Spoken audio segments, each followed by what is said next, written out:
In a small, forgotten village, there was an old, decaying well hidden deep within the forest.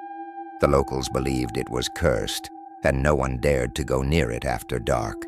They whispered stories of those who had vanished, pulled into its depths by something unnatural.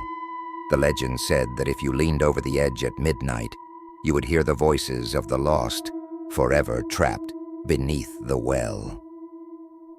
One night, a bold and curious boy named Daniel decided to test the legend. His friends had dared him, laughing it off as a silly ghost story.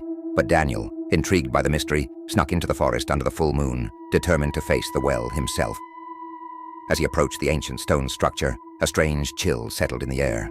The well loomed before him, its crumbling walls covered in moss. Midnight was near. With trembling hands, Daniel leaned over the edge, peering into the black abyss below. At first, there was only silence.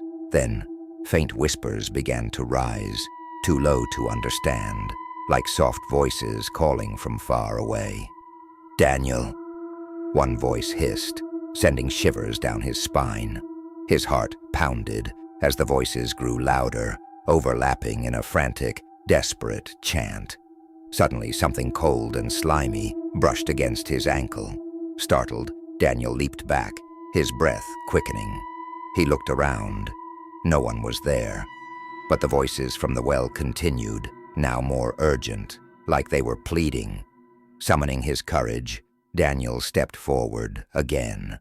This time, as he leaned over the well, he saw them, pale, decayed hands clawing at the inside, climbing up toward him. His eyes widened in horror as a face, rotted and hollow-eyed, slowly emerged from the darkness, its lips curling into a twisted smile. Before he could react, a cold, bony hand shot up and grabbed his leg, its grip like ice.